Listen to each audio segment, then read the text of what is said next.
with the first pick. Thunderstruck! Thunderstruck! Yeah, Thunderstruck! Welcome into the Fantasy Rant podcast presented by Stadium Rant. Check out Stadium Rant on YouTube and all social media platforms for tons of great content. Today on our episode, we got the boys back. We wrangled them all up. We finally got everybody together. And we are going to be talking about some trade for targets in Dynasty. We're each going to give you one. So 8 total. We got 4 players to trade for if you are a win now team. And we got 4 players to trade for if you are a rebuilding team. Before we jump into that, though, we got some quick news to cover. Leading it off, Justin Jefferson gets a big old extension, 4 years, $140 million contract extension with 110 guaranteed. There's already reports that CeeDee Lamb's contract negotiations are expected to speed up after JJ's deal getting done.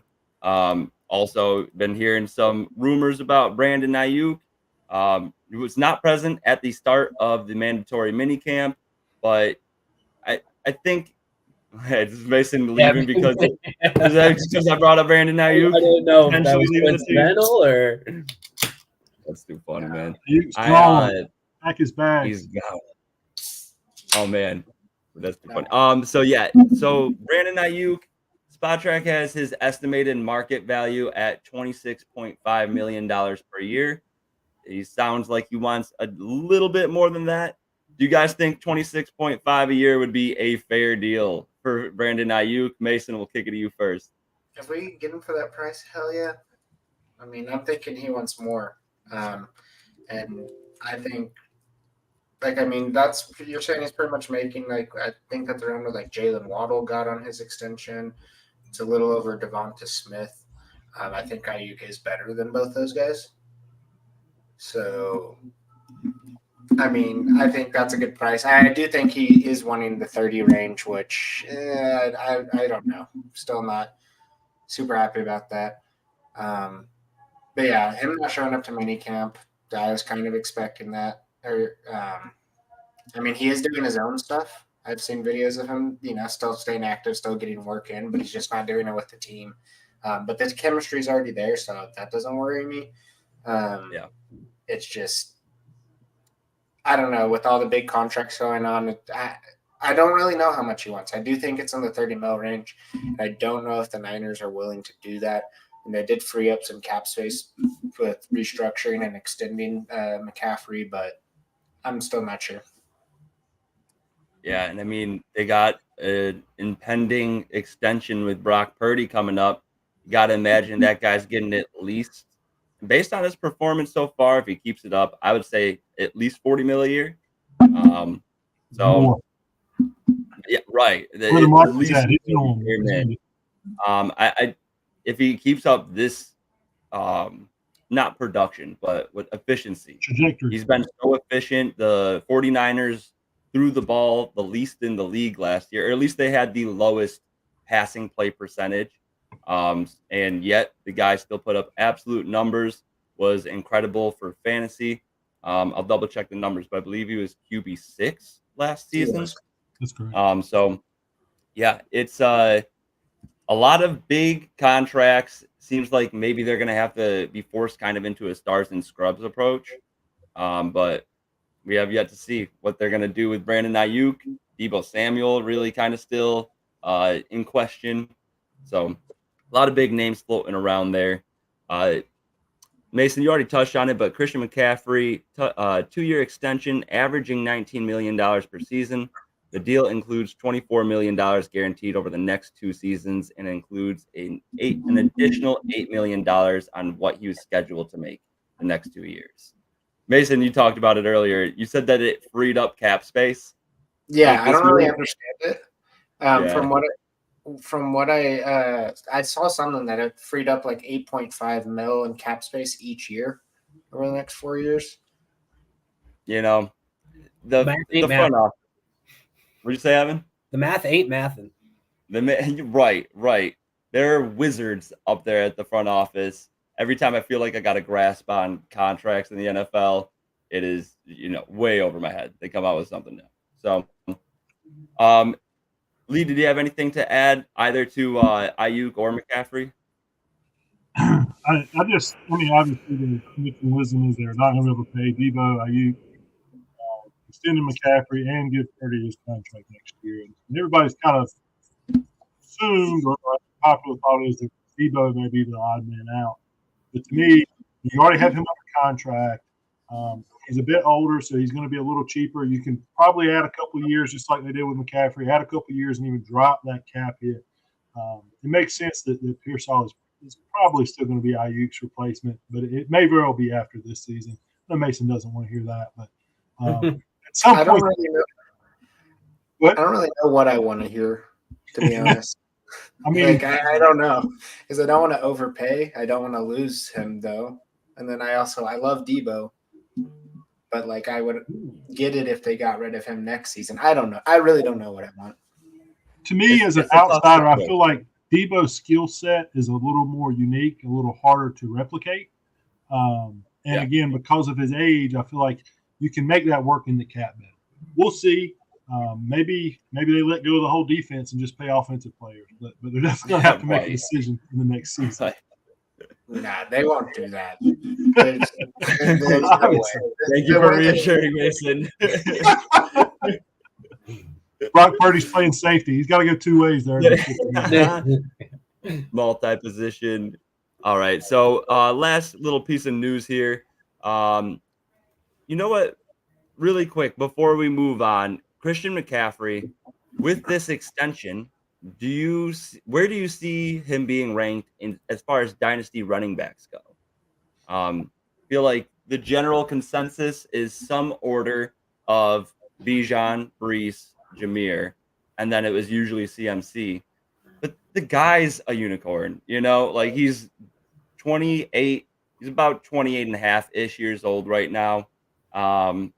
He's going to be signed through 2026. I'm sorry, 2025. He's got some void years after that, but he's just a stud. He's a league winner. And if you're doing a startup right now, where would you take Christian McCaffrey amongst the running backs? Evan, I'll send it your way.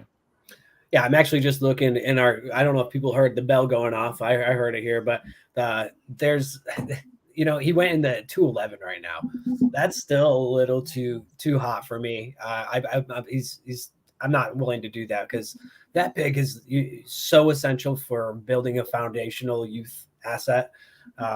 Taking that for a guy that's the older is just, I don't know. I consider that to be a little detrimental to the team.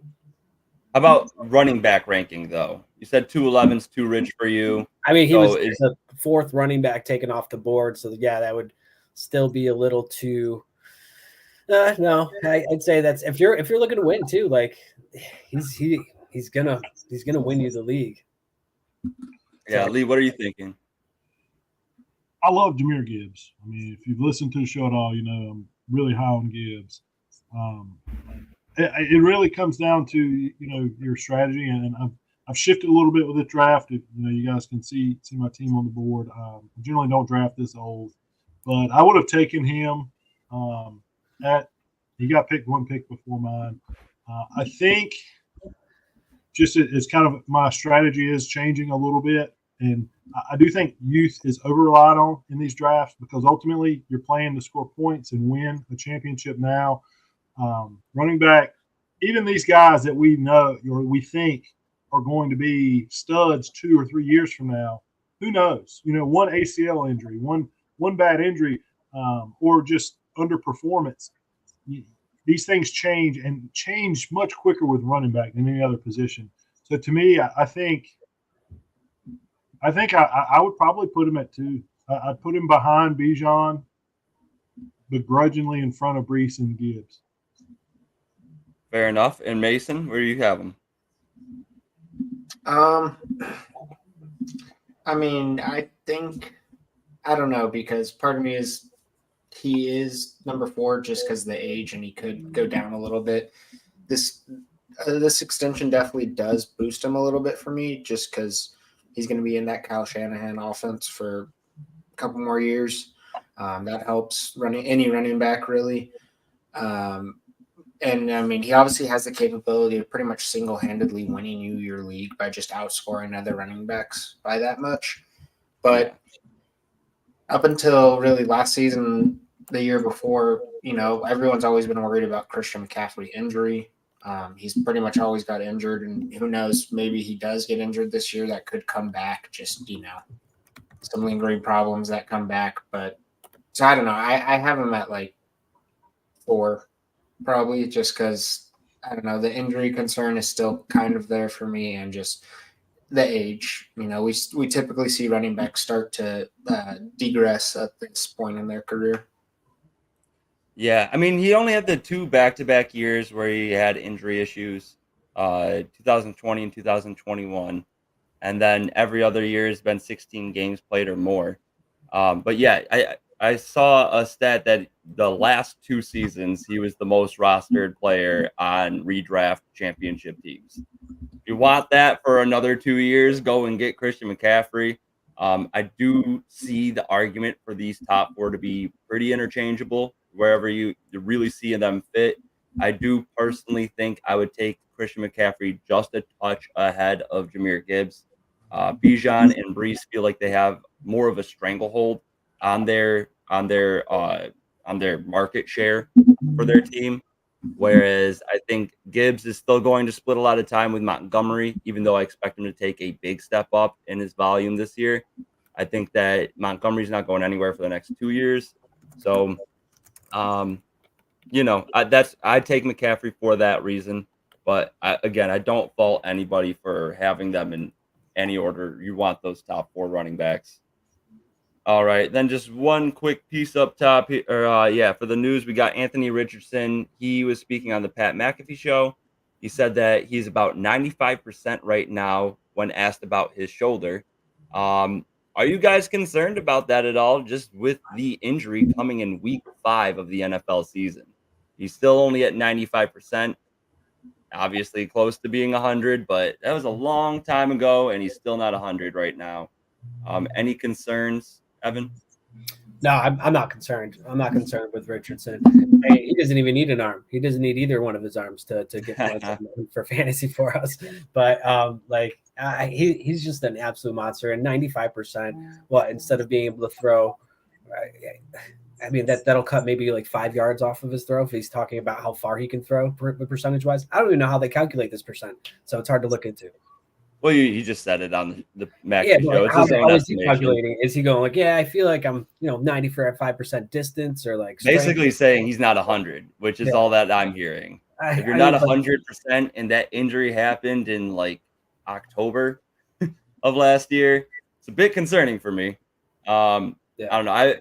I play baseball. I've had my fair share of arm injuries, and granted, I didn't need surgery to repair my arm, but never took longer than 6 months to recover. Yeah, I don't love the fact for re-injury as well. If he's saying he's not fully healthy, that's not a great indicator. But other than that, not too worried.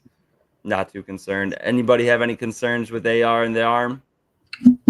I don't think it will necessarily affect his talent or his production, but what really does worry me is that it could become a lingering injury. If he is not 100% at the start of the season, 1 or 2 weird, awkward throws could mess it up again and just send him back down. Yeah, absolutely. I'm concerned as a whole. I think, in this maybe a slightly hot take, I think Anthony Richardson is the most overrated player in Dynasty football right now. We saw maybe it's a hot take. Most overrated player in all of most overrated. We've got the draft up. He went at 110 in front of Caleb. I'm okay with him going in front of Caleb Williams, even though I probably would still take Caleb. In front of Joe Burrow was the one that really stood out to me. But I would also take Jordan Love in front of him. I just don't. We saw he played 3 games total. He was quarterback 4 and quarterback 2, and then he was a quarterback 19 in the 3rd game. It's all rushing.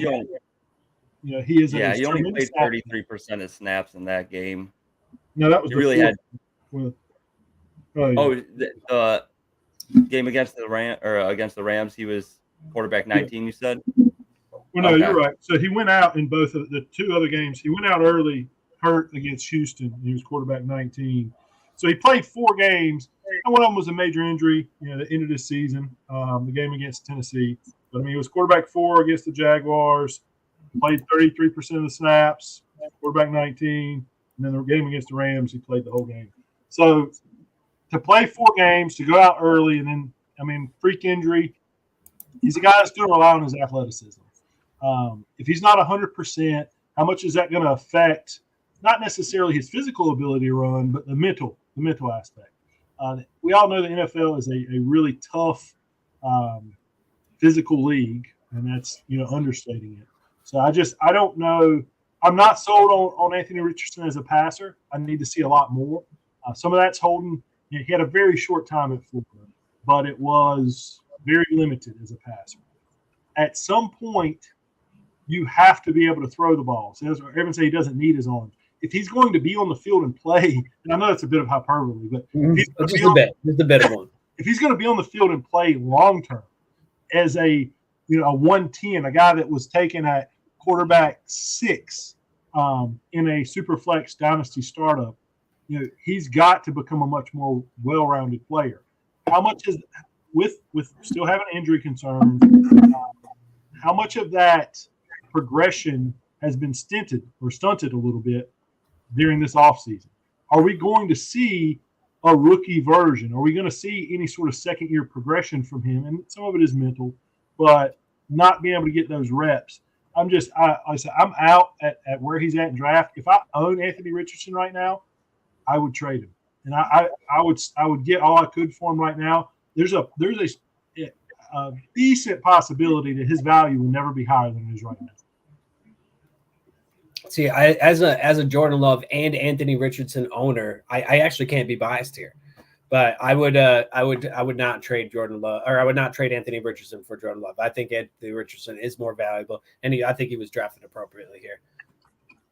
Yeah, I am with you. It's just the rushing upside. Obviously, the injuries are a definite worry. He's only played really like 2.5 games, basically, because the 2 games that he got injured in, snap percent was 32% and 33%. So about 2.5 games, that's worrisome. However, he's got the tools around him. I think that the wide receivers that they have on that team are perfectly suited for their roles in the offense. You got a guy that can do it all in Michael Pittman. You got your downfield stretcher now in Adonai Mitchell. And then you got your slot wide receiver in Josh Downs. Alec Pierce, not a great wide receiver. He's a fine wide receiver 4, though. And then even Jelani Woods is just a big old beast. But here, I mean, it's OTA, so you're going to hear good things about most players. But they're saying that he looks really sharp right now. He's impressing most of the coaches. And I do think that, he's not going to be mentioned today, but I do think that he's a great buy low target, Jelani Woods. So you can get him for dirt cheap. But yes, we talked about a little bit here. We are showing our draft board for a live slow draft we're doing right now. It is a Dynasty Superflex tight end premium league. I will say over time, it's a Dynasty Superflex tight end premium. And then for everybody else that's not a tight end, 1 point per reception, tight ends 1.5. 4 flex spots here. So we're starting 11. Deep rosters, got to have a deep bench, and we are only through round 8 so far. If we have time at the end of it, or maybe we could go over it, after that hour mark, talk about some of the players, start recapping this draft.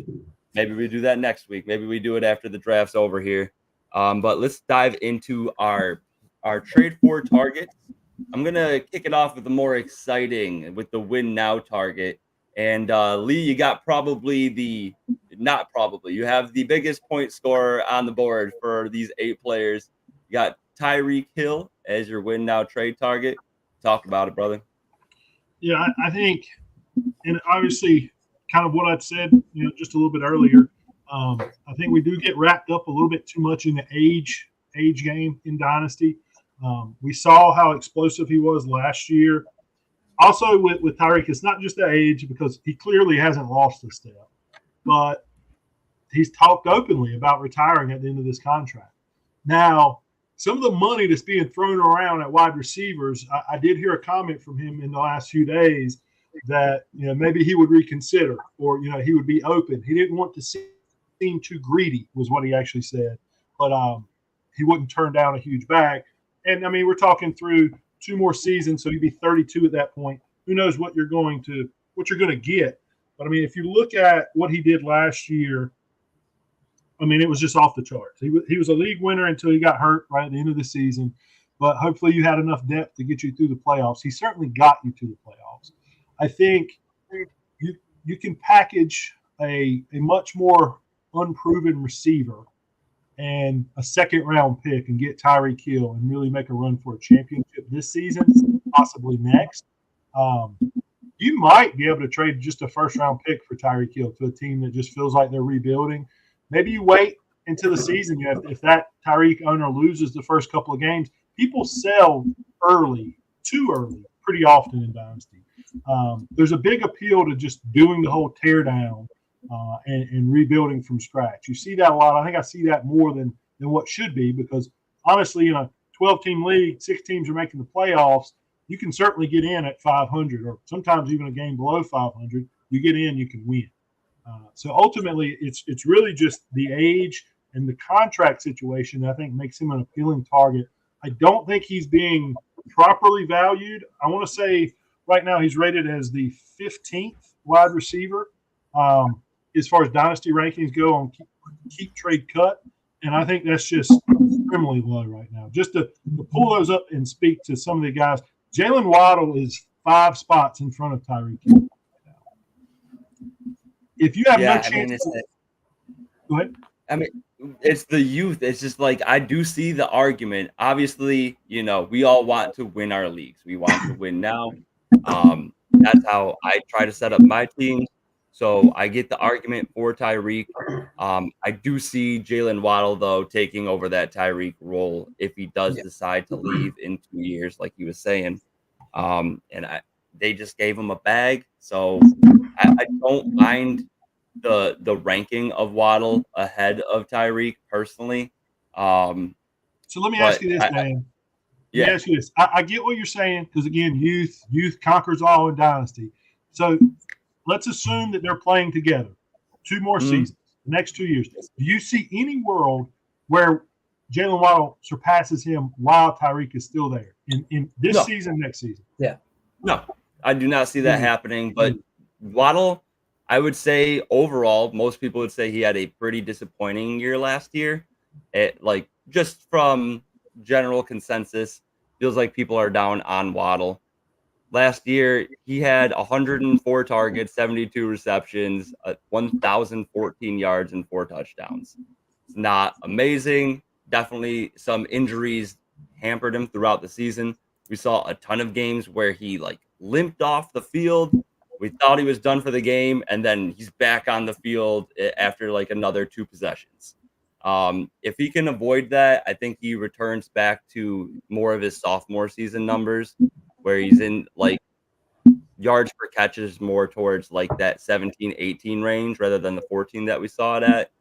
And I do think that Tyreek has to take at least a small step down from where he's been.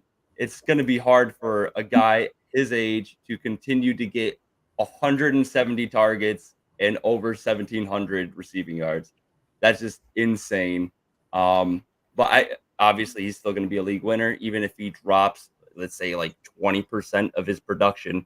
That's still going to be more yards than everybody but about 3 or 4 wide receivers in the league. So I see your point. I do think that you could probably go out and trade, let's say, a Chris Olave plus a first to get Tyreek. And I think some people would take. I think you get him for Olave in a second. I personally would take the Olave in a first over that. I'm trying to find that middle ground here. Maybe Nico in a first. Nico's got the bag. He's got a great future. But if you're trying to be a win now team, give up the future first, and a promising future in Nico to get that win now guy that'll put you over the top. I think that could get the job done and would That be a would for pretty sure fair get the trade. job done. That would for sure, but I think that's too much. You think it's I too would- much? I wouldn't pay for him. I wouldn't pay for him because, like you said, is it in the realm of possibilities for Tyreek to have a worse season than Waddle? Absolutely, it's absolutely in the realm of possibilities. Like, I don't see that. I mean, assuming both healthy seasons, yes, it's far much less likely. But how often, like, do you get hurt when you're younger or older? You know, like it's Do gonna. you get hurt as much when you're Tyreek Hill and no one can touch you though? You know, like he's a different kind of dude. He still did get injured for I mean, a he's small not part of the Iron season. Man. He's missed games before. He missed one game on the injury last. One game last year, every other year. He's got one game, one season of 12 games. Every other year has been at least 15 games or more, with most of them. He's being not 16, impenetrable. He's not Iron Man, and he's getting older. I agree. But I do think that there's no world that they're both healthy and Tyreek does not outperform Jalen Waddle. It's just such a massive difference in the target share, reception percentage. He's just the dude. He's what their offense is based around. The other point, It's a difference in opinion. Evan, we know how youth-based you are. Unless anyone's got some pertinent points, though, we should probably move on to our next player here. just real quick, the only other thing I would add is if you look at redraft rankings, he's pretty much consensus 1 or 2 for wide receivers in redraft. He's 2 on Fantasy Pros right now, ahead of Jamar Chase, ahead of Justin Jefferson. Sometimes I think that gulf between Dynasty and redraft is too large, and win now. Again, if you can win this championship, you can figure it out next year, because championships are hard to win. Yeah, and I mean, it's all worth it if you get the dub. You know, if you can bring home the title, then whatever you did to get there is worth it. You know, take your L's after you take your lumps afterwards. But all right, Mason just made a pick really quick before we move on to our next player. We are in the 9th round. At the 904, he takes Stephon Diggs. Interested because you got the CJ Stroud stack. Was that the thought there, Mason? Yeah, I was really wanting to go Javonte, but of course he got taken right before me. Yeah, I mean, I think Diggs is definitely a guy that, you know, I think he's not going to have as great of a season because there's a lot of target competition. But I still think he's going to throw up, you know, top 15 wide receiver numbers. And, you know, getting him in the 9th, if he can do that. Like Lee was saying, you know, it is about win now. You know, obviously it's not the greatest pick for Dynasty because who knows, maybe he only has like 2-3 years left of solid production. But still, I'll take him in the 9th round. I think that's a very nice spot to have him for. Yeah, your wide receiver core is pretty young overall. So I think that's a solid addition. You know, your wide receiver 4 on your team. I mean, not this year, but the 4th pick at wide receiver. But you mentioned the guy that you wanted, and what better transition is there? You have Javonte Williams for your rebuilding target. Let's talk about it. Why do you see him as a good trade for target for a rebuilding Dynasty team? Well, if we look at it like, what is it? After his first season, everybody was super big on Javonte. I believe in some leagues he was going late first, early second. I might be wrong on that. He was RB1 for a year. Yeah, I mean, so that we've seen that the talent, the capability is there. You know, 2 years ago he went down with the ACL injury, and if we look at history, nobody really has great years after they come from a season ACL injury. Obviously, you know, there's some good years, but nothing like too outstanding. He still topped 1,000 rushing yards last season. You know, he's still got that young age. They don't really have anyone else in that backfield. They did draft Audric Estime. I don't know if I said that right. You did. But I don't think that he's going to take much away from Javonte. You know, obviously their quarterbacks are Zach Wilson, Bo Nix. And I think Bo Nix, you know, I'm big on Bo Nix, but it might take him a little bit to get a little more developed, giving Javonte a very prominent role in this offense going forward. You know, Sean Payton does we have a good history of him with running backs and fantasy points of what they do throw up. The team last year was just awful though, and Javonte still did top that 1,000 yards. I think there's just so much upside, and like in this startup draft, he went in the 9th round. If I get him there, I'm very happy. Sometimes I've seen him fall to the 10th round. I just think that next year he definitely has the potential to work his way into the top 5 rounds of startup drafts. Yeah, and just really quick, he didn't get 1,000 yards on the ground. He got 1,000 total yards. Yes, Just eclipsed that mark barely. But yeah, he's super young. He's still just barely over 24 years old. And like you said, the ACL injury, generally speaking, unless you're Adrian Peterson, you don't come back the next season and have a phenomenal year. Might take a little bit to get those legs back under him. And one of the things I loved about him is the insane, like Nick Chubb level contact balance. I think that's one thing that definitely is going to go while you're recovering from an ACL injury. If you guys remember last year, he came back early from that. He was projected to get back a little bit later in the season. He started the season as the main running back for the Broncos. So that youth allowed him to bounce back a little bit quicker than most would, but still not enough to the point where he could have a 100% healthy 2023 season. I do like this target a lot, considering his ADP in Dynasty right now. So I'm going to disagree. Go ahead, Evan. No, you go. Let's hear the disagreement first. You might change my mind. So I don't necessarily disagree on the potential for a bounce back. I don't think he's a good target for a rebuilding team. He's a 24-year-old running back coming off of a major injury in a pretty subpar year. He had 3.6 yards a carry. He's in the last year of his deal. He was not a first-round pick. He's a second-round pick. This is it in Denver after this year, assuming he doesn't get re-signed. I would argue that might be good for him, though. I don't know what the free agent draft class is, but I would, and generally speaking, you do like Sean Payton's running backs. That's a piece of the offense you do want.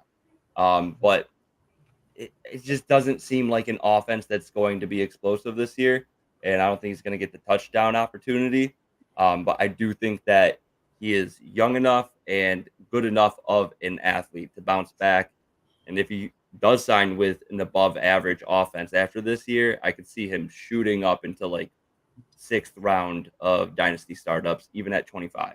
I don't think that's possible. And the reason why is if what you said is true in the first part, that the offense is below average and he doesn't play well, he's not going to get signed as a starter. He's going to come in as a backup or a platoon back somewhere.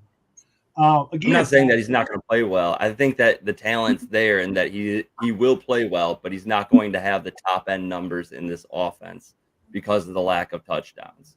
Last year, I think he was the last running back that had like a minimum of 100 attempts on the ground with 0 touchdowns at the time. He ended up getting one, but one of the last players to do so. Just wait till Bo Nix gets heated up, then it's over. Then I think Bo Nix is going to check down all day to him. There's no great pass catching running back unless you really consider Samaje Perine one. And last year, Javonte got 58 targets and 47 receptions. I think McLaughlin is the guy there. And that's the other thing I would disagree on. I think there is a lot of – it's a crowded backfield.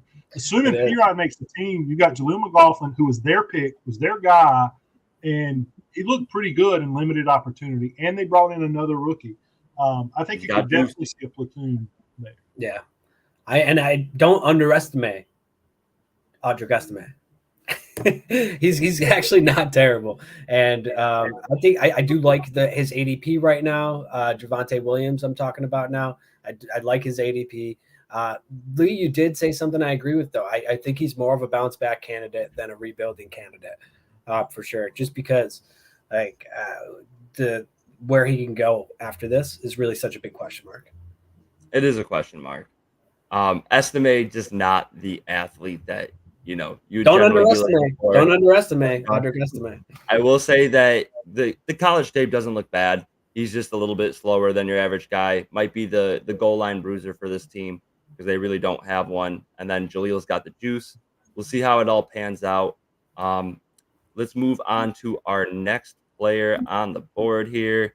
Evan, why don't you go with your Dynasty by now candidate? My win now tank candidate is somebody who was recently traded to a new team, and he went from the Tennessee Titans to the Baltimore Ravens. Derrick Henry, definitely a win now candidate. I mean, this guy on this offense, I'm excited to see what he could do. It might just be like a rejuvenation in him too. He might have just like, who knows? They might just crush it, and they sign him for more years too. I don't know. I don't exactly remember his contract. Is it a multi-year contract he has with them? 2-year deal. 2-year deal. Okay. Yeah, I think he could even earn his way into a new contract with them. This just depending on how they perform with him on this offense now too. But I'm excited. He's going to eat. He's going to eat. They love the run game in Baltimore, and there's not too many other options there. So, yeah, I mean, they did also add Rasheen Ali, who I know Dan scooped up in one league and is crossing his fingers for. But he's a good guy. He's good as well. He's a good target. But it's definitely a future bet. Not expecting them to take over this backfield by any means. But I'm looking at where Derrick Henry went in the draft too. You know, he went right. Kamara went right after him. If you could throw Kamara and a 3rd round pick for Derrick Henry, I would absolutely do that. Absolutely, especially they're right next to each other in the draft that we just did. So I love where he's at in his ADP and what his value to be able to trade for as a win now target for sure. Yeah, unlike Tyreek, just because Tyreek puts up insane numbers, and then B, because Derrick Henry is a running back with barely any tread left on the tires. Just the fact that he is a woolly mammoth on an NFL field, where it's hard to see him really, not slowing down in a speed sense, but slowing down in production, just because he's built unlike anybody else. He's still going to be so hard to tackle. Still see those, crazy videos of those workouts that he's doing. Dude's still built the same. He's still going to be able to take on a giant workload. And I do think that RPO between him, Lamar, and then either Mark Andrews or Zay Flowers, that's going to be a problem for people. It's going to open up some big running lanes, and he's going to be hard to take down the field. In our draft, I was hoping that he was going to make it back to me. Mm-hmm. Still probably needed quarterback more, Yes. but it would have been tempting. Yeah, I mean, I like Derrick Henry for this year for sure. Next year probably also as well, but he is 30. He did have some games last season with the Titans where his efficiency was just not there really at all. Definitely we've seen some signs of regression. The dude that, you put him in at the goal line, he's a monster. He's in probably one of the better offenses in the league in the Ravens. He's going to get a lot of opportunities on the goal line. And I just think for sure this year and next year, he is a win now. If you are counting on him in year 3, if you start up right now and you count on him in year 3, that's not what you should be doing. You should be really only looking at him if it's like, okay, I need one this year and I know I can. If you can't contend this year, stay away from him. Absolutely. But if you are thinking, you do got a legit shot, shoot an offer for Derrick Henry. He could be that guy that could get you over that hump to win you a championship. Yeah. I think this is gonna, go ahead, Dan. I was just going to say over the last 2 seasons, even at 29 and 28 years old, minimum of 280 attempts on the ground, minimum of 28 receptions. Guy's still a stud, and now he enters a better, more efficient offense. I was just going to add, obviously, I agree. Like I said, for one season specifically, he's a guy that can put you over the top. Running backs are hard to find in Dynasty. And again, obviously, he's going to get a good amount of goal line carries, more than he got with Tennessee last year, almost certainly. I think the most important thing for him, if you're going to see a second year of productivity, is, and this is going to sound funny, is Keaton Mitchell coming back and be able to take some of the load, or Rasheen Ali being a legit second back. If he's the only running back and he gets 300 to 350 carries this year in the Baltimore offense, I think that's it for his career. At 30, it's a lot to ask. It's going to hurt his efficiency. But last year, Tajay Spears was able to come in and spell him. He was actually on the field more than Derrick Henry was, which was the first time since he's been a starter. And I think while not super efficient, he was still at 4.2 yards a carry. You said it. He had over 1,100 yards, 12 rushing touchdowns. I don't know if he has the juice to do that if he's the only running back playing. So they're going to have to balance his workload, put him in the right opportunities. He doesn't need to be a big carrier between the 20s. From the 20 to the 20, if they have a legit option, kind of what Tennessee did last year, and really pound him in the red zone, I could see 2 more years of really solid productivity. Yeah, right. And I mean, like, Gus Edwards was fantasy relevant last year. Same running style, but obviously a big old downgrade as far as talent goes. The wish version of Derrick Henry, maybe? Exactly. Yeah. Price right version. Yeah. So I like the pick, Evan. I do think he's definitely a great target for a win now team. Let's move on to our next player on the board here. We are going to be talking about Jake Ferguson, tight end out of Dallas. I think he is a great buy low candidate / buy trade target for a win now team. He's just 25 years old. He's got 2 years left on his contract. But the reason why I think that he is win now is because the scarcity of receivers on that Dallas team. Right now, after CeeDee Lamb, you got Brandon Cooks, Jalen Tolbert, Ryan Flournoy, who they just drafted in the 6th round, Luke Schoonmaker behind him, and then even the running back position. You know, they only bring in Zeke, and they got Rico Dowdle there, Deuce Vaughn. None of these guys are true threats to take away volume from Jake Ferguson. And I looked it up. Out of the past 5 years, Jake Ferguson has the 3rd highest, and he was just 0.4 points behind Hawkinson for second. But of any second-year tight end, he had the 3rd highest score of any tight end in the last 5 years, only behind Mark Andrews and TJ Hawkinson. I think that he's in an amazing situation right now. I think that if Dak gets re-signed, it becomes even better, and it does seem like that's likely. I don't know where else the Cowboys would try to go for a quarterback, especially since they will finish high enough to the point where they're not going to have a draft pick to grab a top-tier rookie. And then on top of it, Jake Ferguson last year, after their bye week in week 7, he went from a 68.7% snap share to a 77.9%. When he was after the bye week in week 7, his pace over 17 games would have been 112 targets, 77 receptions, 882 yards, and 6 touchdowns. Guy was a beast. I think that there's going to be a lot of red zone opportunity here, and with no running backs and no wide receiver 2 on the team, look for him to be a dependable option for Dak Prescott. I like it. I like it as a win now target. I don't think his future is guaranteed. I think that they could answer tight end in the draft coming years pretty soon. So I don't like his longevity. I don't think he's the guy. He's young, but I just still don't like the longevity, and I definitely wouldn't overpay for him either. So it depends on what I'd be able to get for him, and how I'd be able to acquire him if he's really a trade candidate. So like I'm looking at the guys that he's going around right now in our startup, and every single person that's within 5 spots above and below, I would take over Ferguson.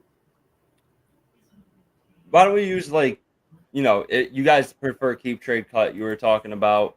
So if we're talking about that, Jake Ferguson, honestly, I only have the Dynasty Pro or the Fantasy Pros up right now.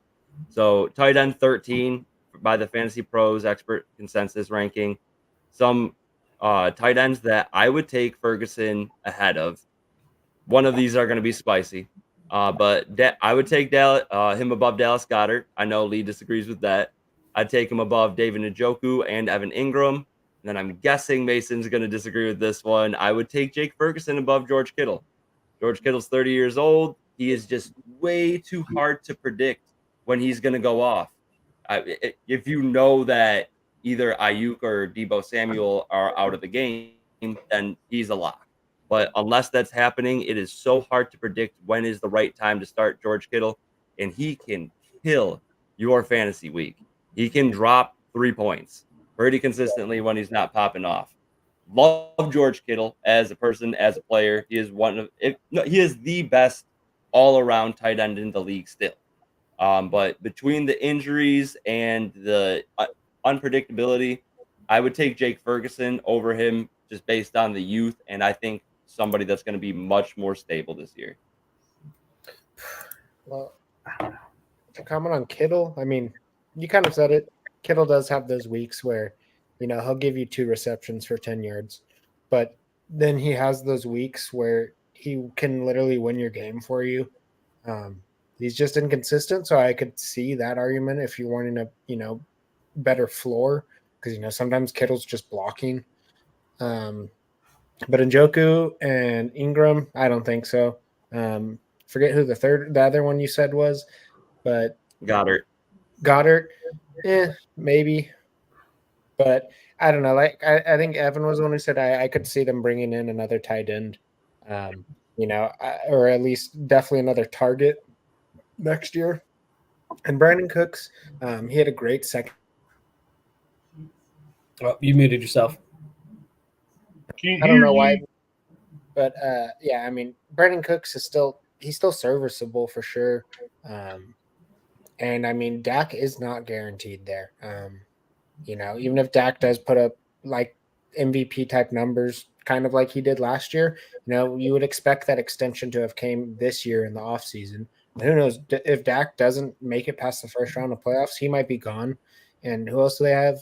I mean, they have Trey Lance on the roster, but I can't say how I feel about him on the radio. So that's just the thing, though. So, like the Cowboys, are going to be, they're going to have a draft pick of like 24 or later.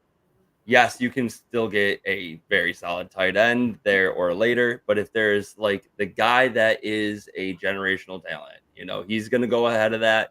And then if they're needing to replace Dak as well, they only got so many first round picks. They can't replace Dak and Jake Ferguson at the same time. I don't think that there's too many tight ends out there that would fit into, the system that they have, a guy that's already proven that he can do it as a second-year player. Generally speaking, tight ends take 3 years to really break out. So I think that the best is still ahead of him, and with 2 years left on the contract, and I think that a Dak extension is more likely than not. I would disagree. So a couple of things I want to add, because nobody has mentioned this. You said tight ends take a few years to break out. You just said that, Dan. They don't have to draft another tight end for Ferguson to have problems. They drafted Shoemaker in the second round. I don't love him, but that we don't know yet. He's a second-round tight end. He didn't get a lot of opportunity, but he has a higher pedigree than Ferguson. I think it's definitely within it's probable that he's at least going to eat into some of that share this year. I think Ferguson will still be the tight end one, but you got to figure a guy drafted in the second round. He didn't have a ton of production in college. He had a pretty solid senior year, but he was in the Michigan offense, which doesn't throw the ball a ton. They don't throw the ball to the tight end. It's kind of the same argument for J.J. McCarthy. So we'll see. They saw something in him to use a second-round draft pick, which is huge capital for a tight end. No disagreement there. No disagreement there on the draft capital. Shoemaker is more athletic and could do more with less. I think he does take a step up in this offense. But again, there's so much need, and they throw the ball a ton. So I think there's going to be enough. I think it's going to be a big enough of a pie to, even if, let's say, Jake Ferguson gets like a pretty modest 15% of the targets or so, I think that between that and the touchdown upside, he's going to do enough to beat his ADP and help your team win. And you can go out and get him for dirt cheap. I think most people are standing on your guys' side right here. And I don't think that you need to send more than a second round pick to go get Jake Ferguson. I traded him last season in a dynasty and got a second back. I had Andrews and Laporta already, so he was just kind of languishing on my bench, and I wanted to regain some draft capital. With the way he finished, it depends. In the situation, I think you could definitely get him for a second. Outside of tight end premium, I don't think I would want to give up a second for him. Exactly. That's the thing. I'm looking at Trey Benson. He went drafted right before him, or right after him. Trey Benson was drafted 202. You're going startup ranking right now, though. Okay. 202 Trey Benson, right around there, roughly. Would you trade the 202 for Drake Ferguson? I said a second round pick, and you're going with the second highest of the second round picks. You know, like that's okay. Well, let's just throw it right 2.6. Throw it dead in the middle. Sometimes Trey Benson makes it all the way to like the 205. So okay, but let's just go average position. Ricky Pearsall. I would go Ferguson right now. I take Ricky Pearsall's got a long road ahead of him unless some moves are made on the roster. I would go Ferguson over Pearsall personally. One other thing, I just want to comment real quick because I did draft George Kittle. It was after Ferguson. I know you say you like Ferguson more. I would have had a tough decision because I have Dak already and the stack is appealing. But and obviously everybody, we're aware Kittle is very much boom or bust. Last season, he had 7 games. He didn't play in the last game. He had 7 games that he was tight end 25 or worse. So that's bad. It's not good. Yeah. However, I was looking at the same thing. 7.4 or less. 7.46. However, he had 9 games that he was at least a top 8 tight end. 6 of those he was tight end 1, 2, or 3. There's something to be said, and it is a philosophical question. Do you want that middle of the road tight end? It's not going to lose you a week. He's not going to win you a week. Or do you want that guy that can win you 6 or 7 games and then just hope the person against you doesn't have a huge tight end? Because even though the position is a lot deeper, if your tight end isn't top 6 on most weeks, it's not going to make a huge difference in the matchup, to be honest. So unless you're going against another top 6 tight end, I don't know. Like I said, I can go both ways on this because I hate getting a 2, but if you're getting those huge weeks, it may be worth the risk. And that's why I went ahead with Kittle. The other thing, sorry, Mason, but I think that wide receiver room is going to thin out sooner rather than later, and I don't see Kittle going anywhere. So I think that's going to help him in the next season or 2. All right. So we have our next player to talk about here. Evan, I want to hear something on Kendre Miller. What do you got here for Kendre Miller as a rebuilding trade target in Dynasty? Oh, what do I got for Kendre? Kendre is somebody that I've been trying to grab in offseason, and I know you have too. So that's why you're probably looking forward to hearing about it. But he's somebody that he's just one injury away from being an absolute monster, and not even just an injury, like in a year or two, because he's a rebuilding target we're talking about here. In a year or two, there could be no more Kamara, and he could be the guy. I think that he's got the 3-down skill set. And I think he showed some signs of that last year. Obviously, he didn't have any type of workload to really, find any really valuable data from, really. But he looked at it. He looked the part on Cam Film. Looked the part for sure. And I'm trying to get him, but right now his price point is still too expensive for me to be able to pony up for him, though. Yeah, and I was just looking at the Kamara contract. This year, he can't really be cut. His dead cap is almost the exact same as his cap hit. But the year after, cap hit is $29 million with a dead cap of $10 million. So likely that Kamara is going to be cut next offseason. Mm-hmm. Yeah, I think for next season going forward, Kendre definitely could be the guy. I do like him a lot. I think even this year he could have some solid production as well. If you look at Kamara, his efficiency has been going down. Kamara's still producing a lot, especially in PPR leagues, because he's getting so many little checkdowns and stuff. But I think Kendre has the skill set to step up and also become a solid pass catcher as well. Jamal Williams is not really a threat, I feel like, at all. He's just kind of a culture guy. I mean, maybe he has some role that hurts them both, takes a little bit of touches away from both. But, I could see this backfield being a pretty, 50% Kamara, 45% Kendre Miller throughout the That's season. pretty spicy. That's Yeah. pretty spicy. Mm. Like you were saying, though, Kamara's efficiency is so clearly going down. I agree that Kendre should be looked at more and more. I don't know if they're going to do that specifically for the pass catching downs. I don't know if they can really trust Kendre in pass blocking, and Kamara's definitely still the better pass catcher. But even in the pass catching, his receiving efficiency went way on down this last couple seasons. It's what he's known for. It's his bread and butter. But you know what? We got about 4 minutes here.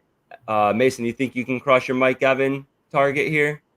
Yeah, I think I can get it through pretty quick. Mike Evans is my win now target. Just a simple fact. He's never had under 1,000-yard season in his 10-year career.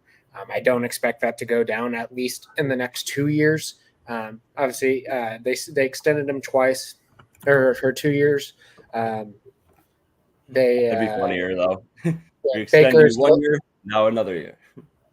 Yeah, Baker is, still the quarterback, and me, I'm very high up on Baker. But either way, we could expect around the same production as last season. Mike Evans finished as wide receiver 7, maybe even in 2 years. He can even have an even more monster year. Chris Godwin, I believe this is his last year on contract. And that wide receiver room, they don't really have anyone. I mean, their number 3 target is Kate Otten or Rashad White, maybe. So, I mean, I just think there's so much opportunity for Mike Evans to continue this monster streak. I think he's going to get 1,000 yards again next season. And, if Godwin is gone and even if they just bring in one rookie or something like that, there's still so much opportunity for Mike Evans in the next couple of years. He doesn't always put up these wide receiver 1, wide receiver 2 numbers on a weekly basis, but, he has a good floor. He's going to get you some solid points. Don't go crazy on him. And he's getting drafted, 7th, 8th round in a lot of startups. And I think he's got at least 2 more years of solid production. He's a guy that I think, you can grab this year. And if your team isn't looking like it can contend the next year, you'll still be able to get a solid value for him.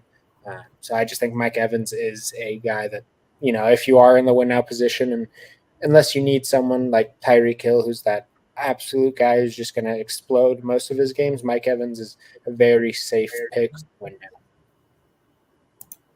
Yeah, I personally think it's a fair take. I think you can probably get him for pretty cheap, just given the age.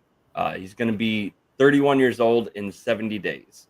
So 31 years old and 32 for the next 2 seasons.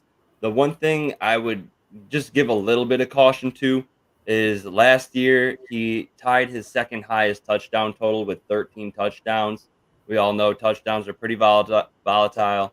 If he bounced back to more around even his own average over the years, right around 8 or 9 touchdowns, I do think he goes down from being the wide receiver 7 in PPR to, and this is without me fact checking it right now, but losing about 40 points right now off the board.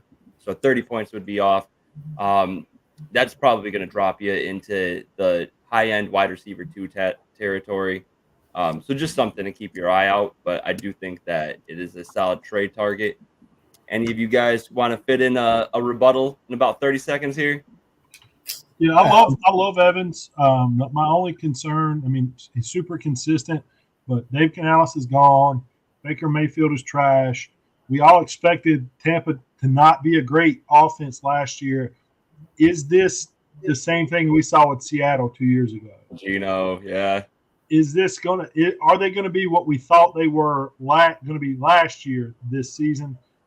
We'll see. But I still like Mike Evans, but I think the ceiling is definitely limited. But a solid. They are who we thought they were. Great quote. Great quote. I agree. I love it, and love the cost for it as well. All right. If you guys are listening in on the Atlanta radio broadcast, we thank you for listening in. Thank you for, consistently supporting us here. We truly do appreciate it. If you want to check out both the draft board, I am on the clock right now in our Dynasty startup draft with the 9th pick. You want to see me make that, maybe tilt a little bit, come join us on the YouTube. Everybody in Atlanta, have a great week. If you're here with us on the YouTube, we're still rolling, baby. Let's get into our next target. I'm thinking everyone's got their their win now target off the board. And there's only one player left that I don't have to talk about, and I want to make my pick. So, Lee, you are up. Go ahead and take it away. Yeah, so Justin Fields is my rebuilding target. And the reason why is I think his overall value has taken such a hit in the last 6 months. He's still a very young quarterback with that rushing potential. We've seen Pittsburgh be a very stable situation, and we don't know. He very well may not be in Pittsburgh after the season. I do, however, feel that Justin Fields will be a starter in the NFL. The guy's 25 years old. He didn't have a great hand dealt to him in Chicago. I think anytime you have a potential, cornerstone quarterback, right? I think you could easily get Justin Fields for a 2nd-round pick, maybe less, depending on the person. So to me, he's just dirt cheap. He's a guy you can stash on your bench, see what happens in Pittsburgh this year, and kind of reevaluate. But I think his value could be at its lowest that it's going to be for the next several years. And again, in a super flex setting, and that's kind of, that's where I'm thinking. I think we're all kind of talking super flex because that is mostly what all Dynasty is. If you can get a potential franchise quarterback who has that rushing ability for cheap, I feel like you do it. Yeah, I like this too. What is Russ Wilson right now? Is he going to start? If he starts, I don't know, man. That makes it so murky. And who knows where you could go after that? Just back up some other. If he's just a career backup after this, like this, I don't want to roster that. I don't want that on my team. But the potential is definitely there. I love the potential. I hope he starts this year and crushes it. I really do. My heart's rooting for you, Lee, but my dirty gut has a bad feeling about it. My dirty gut. You need to add some more fiber. Yeah, in my head, actually, my head has a dirty feeling about it too because it's like, what he hasn't put up the numbers. The Bears brought in DJ Moore for him to get 4,000 passing yards, and what did he get? 2,000 something. It helps to have DJ Moore, but after that, it's Darnell Mooney and Cole Kmet. Are you really going to get to 4,000 passing yards there? I bet you if they gave him Keenan Allen, DJ Moore, and Rome Odunze on top of Cole Kmet and DeAndre Swift, maybe he would get there. And that's still a strong. They had Tyler Scott too. Oh, go on. Michael Scott's nephew. Who's Tyler Scott? Right. Exactly. Justin Fields in this one full year starting, he was the quarterback 7. Obviously on the legs, on the back of his legs, 1,143 rushing yards that year. And then even last year with playing 13 games, and a few of those came at like a 50% snap. Just one game at 50% snap share.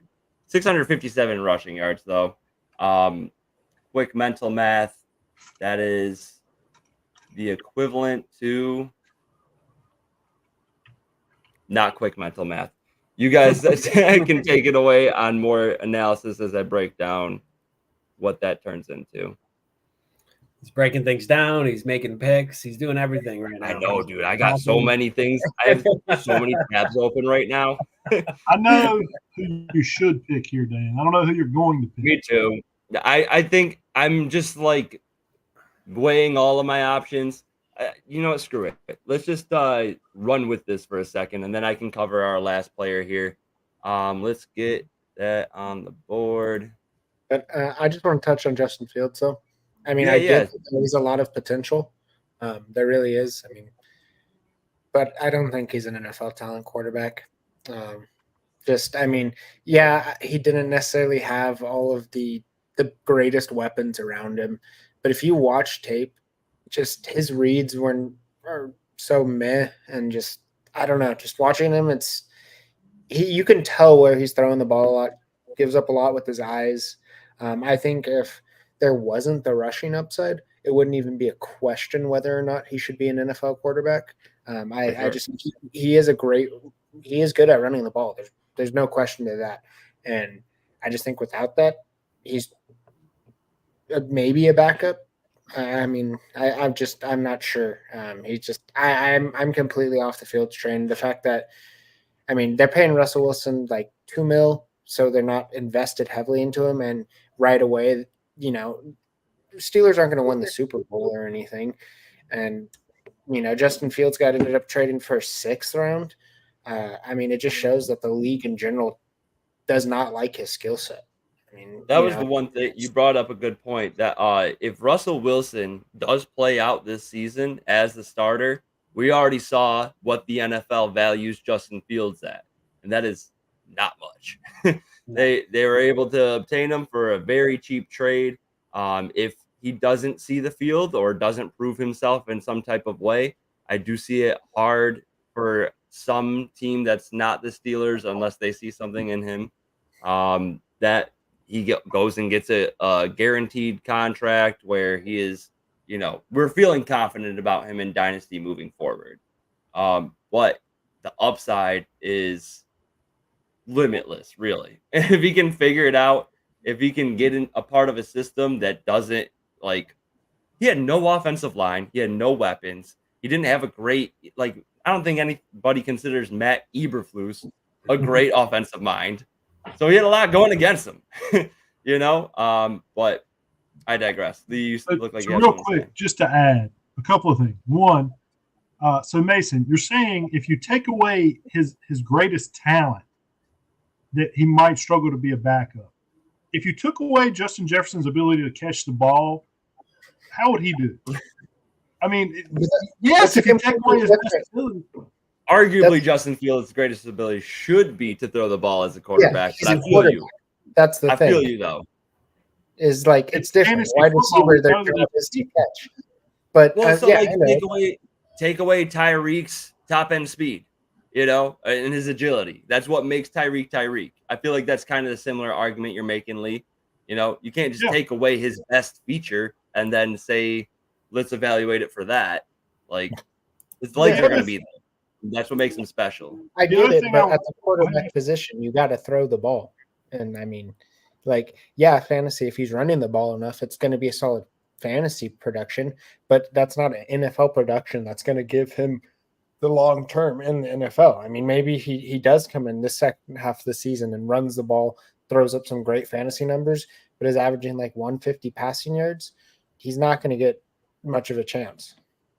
I don't necessarily disagree, but the guy going at 110, we don't know that he can throw the ball.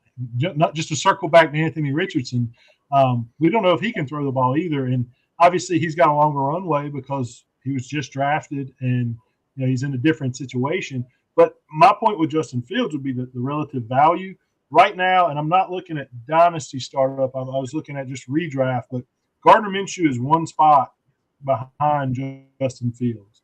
For Dynasty, who would you rather have as a quarterback on your bench, Gardner Minshew or Justin Fields? Justin Fields. If I have two starting quarterbacks on my team, Justin Fields. Absolutely.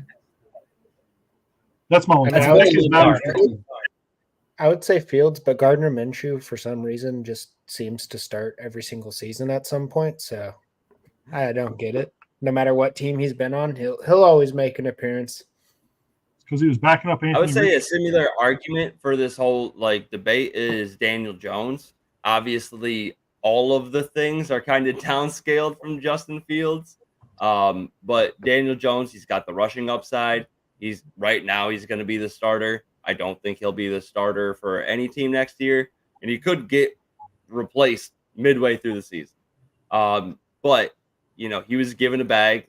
Even with him getting the bag one off season ago, they're already pretty ready to move on from him. They didn't take the quarterback this year. Seems like they had big hopes in Drake May, and then when it was JJ McCarthy, they not only said we're not going to try to trade up, but we're not going to take a quarterback with our pick. So personally, I do think it was a good move. I think they should have paired it with a better free agent signing, bringing in somebody even like Jacoby Brissett to fill in for Daniel Jones would have been a good move this offseason for the Giants. I'm not a believer at all in Don't sleep on Drew guy Lock. that was just on the Do not Seattle. sleep on Drew Lock. Drew Lock. He's just going to throw up prayers. He's like the Jameis Winston of this era, you know, and that can work for fantasy, but it's not going to work in the NFL. And I do think that Daniel Jones is an apt comparison, but again, like that, like price right version of Justin Fields. Really quick, I'm too focused on my pick. It is all that's in the back of my brain. You're making me focus Yeah, now. man. I'm like, what's Dan doing over here? And I'm the pick after you, so now I gotta. Here, Are you going to make a mistake? Lee, I'm not going to make a mistake, and I'm going to text Evan. I'll text Evan and Mason, who I think you'll say, and honestly, it is my pick, right? It's the guy that I do think I will take. Okay. All right, wait for the text to get there. And then take Nick Chubb. I would love Nick Chubb, but in another 2-3 rounds. I don't think he's getting back to you if you pass on him here, man. I'll tell you that. The guy that you're talking about, I agree. And tell me, Mason and Evan, tell me when you got my text, and then as soon as you do, Lee, tell me who you think I should take. And this is the guy that I will be taking. Nice. Do you want me to tell you before We you got pick? proof. Well, I mean, yeah. Maybe you make a compelling argument. I think you got to take Michael Penix here. Michael Penix is on my mind, and that has been my entire strategy. I probably shouldn't tell y'all this and tell I'm fucking If you anybody draft in our Cousins league. that early, you have to get Penix to pair with him. You do. Right. And I think that's a great move. However, there's still quarterbacks on the board. You know, we just talked about Justin Fields, Geno Smith, Daniel Jones, Derek Carr, Russell Wilson, Gardner Minshew. They will fill in. Ideally, I get Penix, but who is drafting Penix right now in the 9th or 10th round? You know, who's taking them as the quarterback 3 to throw on their bench? Evan, do you want Penix? You need quarterbacks. Do you want Penix? I'm actually considering taking him on the way back if he makes it to me. Well, I hope you do, because I'm not taking him right now. I mean, it's Evans and I am Evans' thinking- system. That's Hayton. This your is my sister, pick. right? I just took Really and her now husband, her Yes. fiance. I guess still they just Okay. got off the No, honeymoon. they just got married. So they're officially husband. So I and take my 4th wide receiver off the board. I began my draft with Jamar Chase instead of Lamar Jackson. Ordinarily, you know, it feels nice and safe to have your top end quarterback in a super flex dynasty league. I didn't want to feel safe. Let's fucking we're after hours. Let's fucking roll with it, see what we can do here. I go Jamar Chase, and in my head, I'm thinking wide receiver nonstop. So was thinking either Nakua or Wilson. With Breece Hall dropping there, that is my RB number 2 in Dynasty personally.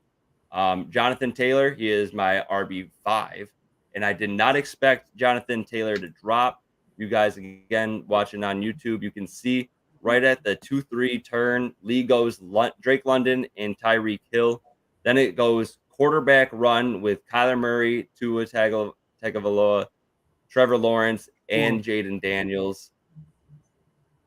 After that, I can take Brock Purdy, and we just talked about it at the top of the episode, likely to get extended.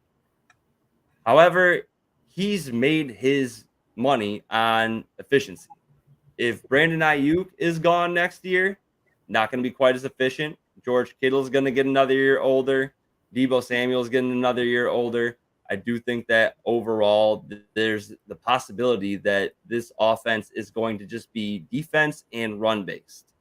So with Brock Purdy having no upside or no rushing upside and the potential for one, if not two wide receivers to be gone from his team, I end up taking Jonathan Taylor over Brock Purdy. That was my rationale. And I do very Purdy much. can work out some runs sometimes, though. It's not. I mean, it's a passing touchdown league too, so it doesn't completely even It out. helps. It does give It your helps a ton. pocket passers more money. And I very much tried to trade up in the second round to get Joe Burrow. But yeah, so Purdy, 144 yards on the ground. That comes out to less than 10 per game. So realistically, not adding much on the ground, maybe negating half of an interception. So, I personally am fine with waiting on Cousins. From the beginning of the draft, when I took Chase, my plan has been Cousins and Penix, literally the whole time. I think it's a great pairing, and I think that you can do a similar thing with a much less safe future in Russell Wilson and Justin Fields. Just banking on 1 year, and you can get those guys so late. Hold on, Mason, what'd you say? You're smirking too hard for me not to address it. Evan, please take Michael Penix. I'm thinking of Evan, trading yeah, back please to this do. round to get him. You know what? I knew I shouldn't have said anything on this goddamn podcast. And I was considering it at the 10:06 before you mentioned it, because I also am a QB desperate team right now. So I want to and add something here, just to the Brock Purdy conversation that you were just having. As we know, I tried to trade up with you, Dan, for that pick that you took, Jonathan Taylor. I got pretty close with Evan, but he screwed me. That's a whole different conversation. But my target, I can't refuse. Whoever was next, Spin J, I'm not even sure who that is, but all three of those picks, I tried to trade up with the intention of drafting Brock Purdy in that spot. If I'd been able to be successful there, I would have drafted Brock Purdy. Well, you would have needed traded up with Kyle. Kyle at the 3-9 took him. So that would have been ahead of Jeff. That's the guy there. Kyle is one of my best friends for life. Like, I've been friends with him. We played farm league, little league baseball together. I've been in 50 leagues with him. I've never been able to complete a trade. He will not trade with me. He says I'm going to screw him. It doesn't matter what I offer. He will not trade with me. I feel you, because me and Evan were the same way for years. We finally last year got a couple of trades done. But that, I feel like that was almost why we started 2 more dynasty leagues after that. Like, we need players other than us, and then like Jeff and Austin, who are willing to trade year round. That's why we made this. We're going to be talking about this all year, every week, all year for years to come. I am clearly a little bit sauced right now, boys. But and then I traded into the back end of the next round to get Dak Prescott, and I'm curious if one of you two, because I didn't think he wasn't going to make it back to me, but I'm curious if Evan or Dan would have taken Dak there in the 4th round if he had. I was considering him. I hadn't seen you for the stack, but if he swung Dak, I wasn't really upset. I wasn't upset you took him. I mean, well, RIP. We talked about it. The contract is unsure. There he goes, Ricky Pearsall. Hey, Variant. I like it, RIP Evan. year 1. See you later. See you in 2000. Yeah, right. That's your thing, though. You don't mind sacrificing a year. That was the dagger. That was the dagger right there. That's why with the RBs I drafted so young too. Like every single RB I drafted, I think has a solid 3 years left. I felt like when you took Hawkinson, you were kind of punting on this season. You were looking for year 2. Hawkinson? That's his MO in general. Yeah. He'll, generally speaking, you'll try to get a ton of young, talented players, bank that they'll hit in year 2. And I'll say in our OG Dynasty League, that panned out. What about in the Indigo Creator League? I think it panned out there too. Did it? It did. And then I think that if you look on Keep Trade Cut and you look at our current Dynasty rankings on the other league, I'm at the number 1 spot. Does anyone actually value those? Do they end up being correct at the end of the season? Are they correct? Absolutely no. Are they valuable insight? Yeah, I think so. Are It's fun to look at. I don't know how much it's indicators worth. of a good or bad team? Yeah, I think so. Like I think I'm better. My team's better than the 12th place team. That's for sure. I mean, it's a 16-team league, so I mean, if you're better than the bottom fourth, then Oh no, I'm very talking well about done. in my worst league. In my worst league where I went all youth the DD league. We're not going to say that league's name out loud on this channel. But Dude, I agree. I have a hard time saying it out loud as well. it just doesn't feel right. You know what? I mean, we're doing the damn thing. We're just kind of bobbing and weaving here. I'm gonna throw up your team. Throw up Yeah, the keep trade cut rankings. Throw up the keep trade cut rankings for it. Or I'll put Did that you up. put it in the chat? No, I'll put it up there. I'll find it. So his team right now, he's got Richardson, Bijan, great top of the order. DeAndre Swift, Jamar Chase, Puka Nacua, Dalton Kincaid. You know what? I stand correct. This is a nice squad. That's a nice squad. Jackson Smith and Jigba, he's gonna step. Yo, I was looking at it. Can you guys even guess the cap hit Tyler Lockett is going to have next season? A lot. Yo, I didn't know. I I don't thought think this was anyone. What'd you say? I thought this was his last season under contract. He's got one more year after this. His Okay. cap hit is $30.8 million with a dead cap of $4 million. Oh, he's It is cut. going to be the most obvious cap cut maybe ever. Over $26 million cap savings by cutting a 33-year-old at that time, Tyler Lockett. JSN's going to just absolutely catapult at that year if he doesn't already take the step into solidifying himself as the wide receiver 2 this year. I do think that happens. With Lockett still being annoying enough to take away, to make JSN maybe a wide receiver 3 and still feel disappointing. If that's the case, I am trading for JSN everywhere about midway through the season. In the middle of that disappointment, I'm going to try to get him everywhere I can. So we talked about everybody. I will say both of my trade for targets, Jake Ferguson and the other guy I was going to be talking about is Demario Douglas. Both of them are solely because of how cheap you can get them. I don't want, no disrespect to anybody else's picks here, but I feel like there's a few names out there that you're going to have to pay up a significant amount for. Demario Douglas, he led the Patriots in targets last year. Not hard to do when you have nobody else on the roster. They bring in 2 rookies. I feel like that is pushing down his value considerably. Right now, Demario Douglas's ADP, he's listed as the wide receiver 74 by Fantasy Pros expert consensus ranking. His competition, again, the Javon Baker and Jalen Polk were just drafted this year. However, Javon Baker played 80.7% of his snaps outside. It's a ridiculous amount. He is not a slot guy. Jalen Polk, 69.9% of his collegiate snaps from the outside. I feel like most people think about him as a slot wide receiver, even in his highest season in the slot. 41.5% of his collegiate snaps or in that season came from the slot. I think both guys are better outside options. And then the only other slot wide receivers, KJ Osborne, Kendrick Bourne. Kendrick Bourne's coming off of an ACL injury. He's 29 years old. And after this year, he is going to have a cap hit of $7.9 million with a dead cap of 2.8. He's probably gone. KJ Osborne signed a 1-year deal. Demario Douglas offers something that Jalen Polk, Javon Baker, KJ Osborne, Kendrick Bourne, Juju Smith-Schuster, Jalen Rieger. What was the other one off the top? Somebody else that's useless. There's nobody there. They have an aging Hunter Henry. They have Austin Hooper as the tight end 2. Ramondre's probably gone next season. And there's nobody there. There's just nobody there on that team. I like Drake May as a talent.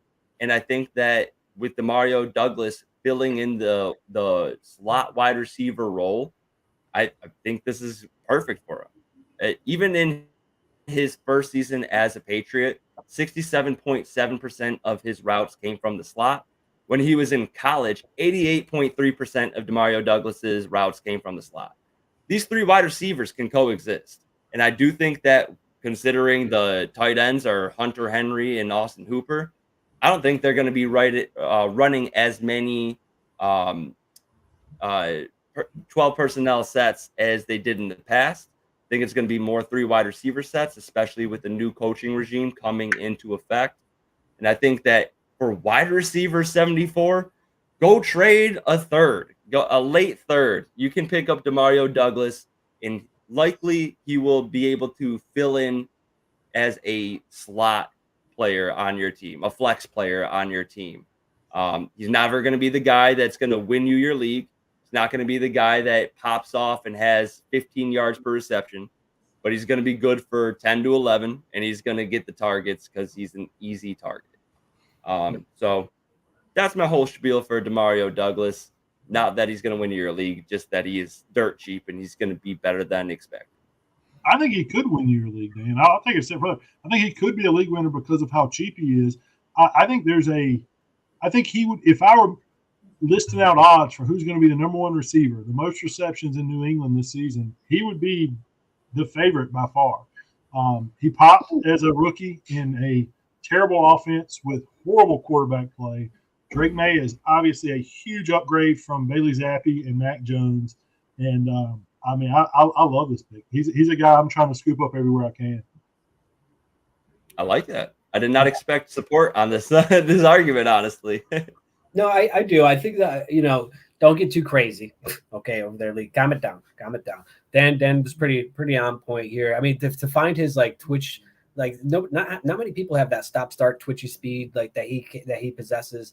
And I mean, I wouldn't even call him diet Tank Dell. He's more like diet and sugar free. So that's where he's at for me. For what is caffeine free. Diet already has no sugar. All of it free. Take all the good shit out of the soda, and that's what he is. But it's the same brand though. Same brand. He's sparkling water. He's he's same brand name. Whatever Tank Dell's brand name is, he's the same one. Just take all the good shit out of it. Oh, what's the smaller version of a tank? Oh, Humvee? I don't know. What'd you say? An ATV? Humvee? Tractor? Humvee. He's a tractor. A Cybertruck. Yes. These things are too cool. They are. All of those things are too cool. Let's go tractor version. Yeah, there we go. Army Jeep. Is the Army Jeep version? Army Jeep. Yeah, what's something faster? An ATV. I don't think they use ATVs in the military per se. No, it's not. We digress. We digress as a podcast. We'll it's a vehicle of transportation. It's a vehicle of transportation. If you guys got something, feel free to comment it. We'll take it into consideration with the nicknames here. But Pop Douglas, I do think He's a scooter. I don't even fully know what that means for sure. You don't know what a scooter is? No. What's a schooner? Scooter. Scooter. Oh. Scooter, right? The handlebars. I feel like this gotta be some a scooter, southern thing. What's a scooter to me? No, a scooter. Yeah, I got you. Scooters are great. I take one to work every day. That's interesting. You got the full, briefcase and everything. Pick one up off the street. I got a backpack. That's it. Oh, you use the electric ones. I thought you were talking you got a little Oh, I don't have a moped. No. Yeah, razor scooter. Yeah. Evan's ankles are from all of those razor scooter smacks. It's made of steel. Yeah. No one could. You could be the toughest motherfucker in the world if you get hit in the ankle with a razor scooter, especially while you're trying to do one of those flips. You're down for the count. Funny mention the razor scooter though. How about stepping on a Lego or a razor scooter to the ankle? Ankle. Razor to the ankle. I'd take the Lego. I'd take the. I'll take the Lego as well. I'd take the Lego. As metal on bone. Last time you got hit with the scooter, I remember that pain. Dude, I step on Legos all the time. I got young kids. I step on bullshit. It's all. For Step on all of phone us, it's chargers, recency step on phone, bias. yeah, whatever. Like, like it hurts, but it's nothing like a razor scooter to the ankles. All It right, might. so that's not even Whoa, where whoa! we're at in the Hey, draft. we've seen some private correspondence there. I screenshotted All that. right, man. so Yeah, that's confidential. That's confidential. we were probably talking a whole bunch of shit on that that chat. I'm just seeing if nope, we're still at Evan's pick. So no updates in the draft next week. If we should definitely finish up this draft. We are in round 9 of a 27 round dynasty startup. Definitely should be done with it by that point. If we are done with it, we will come back next week with a recap, go over not pick by pick, but we'll break down the teams, give you a little bit of insight to an actual dynasty draft, and talk about some of these trades, some of these values that we see here. Right But now, who do you think has the best team right now midway through? Let's ask everybody. Go around real so quick. hard just Outside of ourselves, Outside of Can we ourselves. pick No bias. yeah, don't take your own team. Honestly, my sister's team is looking scary. she's got one quarterback, and All right, he's it's back up. very interesting. I'm That is- scared of that. So that was Andrew. the only other team that I was nervous about with that Kirk Cousins pick. If I didn't take Kirk, Hayton would have been on the board, and I think they might have grabbed him up there. Let's see. So that's your favorite team, Evan. My favorite team right now. It's some good talent. It's mostly young. I think it's a solid, balanced team. It's truthfully, with all of the trades that have been made in this draft, a little bit hard to decipher. But I through the do team like tab. Jeff's team. If you go through Huh? the teams tab, if Yeah, you go that's what through he's the doing. teams tab, it's a lot easier. If you If you look at it, I'm highlighting the teams and it puts up all of their picks. Jeff, I do like his base. You got Marvin Harrison in the first, AJ Brown, Chris Olave, DK Metcalf as his 4 wide receivers off the bat. Then goes Rashad White. After that, 2 QBs back to back traded. Got JJ McCarthy, trades up to get Baker Mayfield, and then Trey Benson as his RB2. I do think that this team is going to be a problem in year 2. Year 1 is going to be a little bit rocky sledding with the quarterbacks and running backs there. Yeah. Let's see. Yeah, I don't know. Part of me says Manny just because he has Christian McCaffrey and Josh Allen, which those 2 players alone can kind of single-handedly do the job for you. But I'm going to go with Tyler, honestly. I've done a lot of drafts. I really like his – I mean, having Lamar and Joe Burrow and then, Sam Laporta, probably going to be the tight end 1 again. T. Higgins, if he has a bounce-back year, scary. Michael Pittman should have a good year. Like we're talking about, Derrick Henry, definitely going to have a good year. And then he's also got Cooper Kupp, which, if he rebounds to even somewhat close to what his numbers were, his team could be scary. I don't like Something I was looking. It could be. I don't like Pittman this year. I mean, I don't know. I like Pittman fine, but I think that he doesn't offer upside. Higgins, I love the upside, but the injuries are a scare, and who knows where he's at after this year. Also, still hasn't even signed the franchise tag. So that has yet to be seen. And then something I was looking at with Cooper Kupp the other day. I love Cooper Kupp as much as the next guy. I do think that he can return to, maybe about 80% of, not even, maybe like 70% of that historic season. But if we look at the numbers here, a lot of injuries, only really one incredible season with another very solid season backed on 10 touchdowns. And even his historic season, 16 touchdowns, especially with Puka Nacua there, not likely to repeat. And the guy's getting older. Matthew Stafford's getting older. They're leaning on Kyron more and more. And obviously Puka's there. Even Demarcus Robinson at the end of the season was, taking a decent little target share there.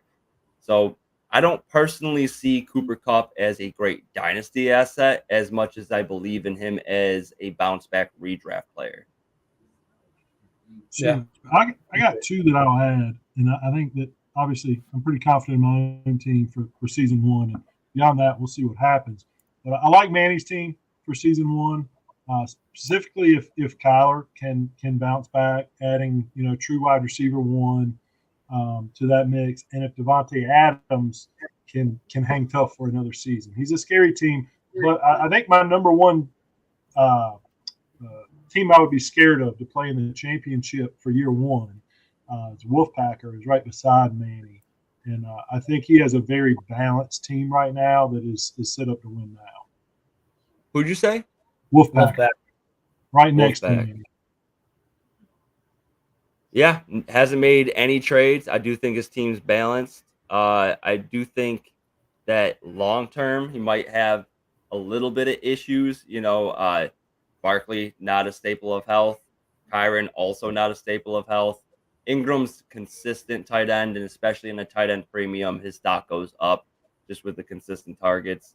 But even like Tua, he hasn't gotten the deal yet. Most likely will. But I don't know. I do think he's a very solid, balanced team. Yeah, great balance. The most balanced team, I'd say for sure. Yeah, it's really tough to say, man. I do also like Kyle's start here. I think he's going to start hammering some running backs.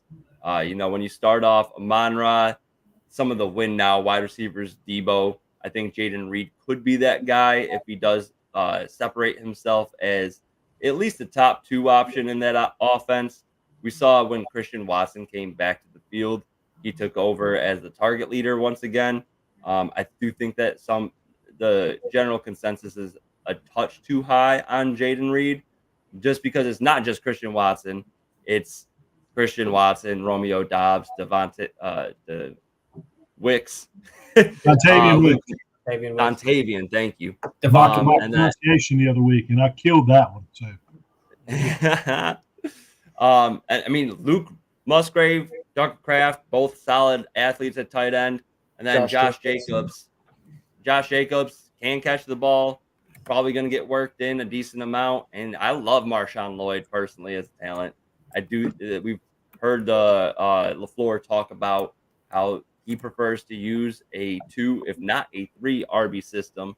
So I do think that the upside's limited, but he is the best route runner on this team by a long shot. And that's paired with his athleticism, can give him that upside. So I think that Kyle's got one of the most prepared teams for the future and for the upcoming part of this draft. I think by the time we're finished with round 11, he'll probably have one of the better rosters here.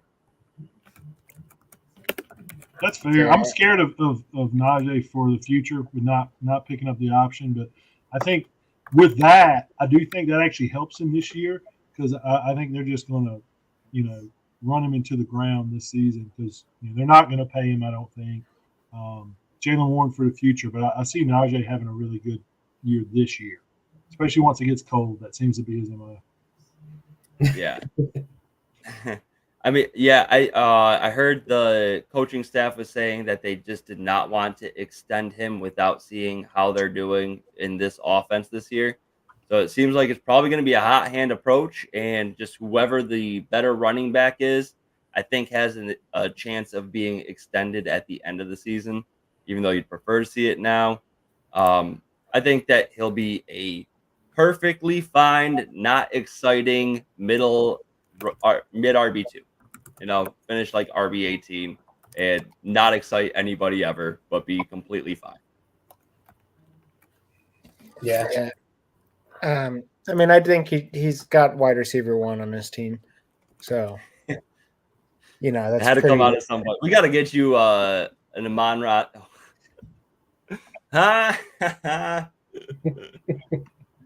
Dude, I very much assumed that somebody. Yep, Evan, you put that up there. I'm assuming. Okay, nice. Yeah, the chuckle gave it away. All right, that's gonna wrap it up for this week. Thank you guys for joining us. Again, next week we will come back with a little bit of a recap about the draft, give you some real life examples about a Superflex Dynasty startup here. excited to bring that to you guys and hope y'all have a great rest of the week. Playoffs.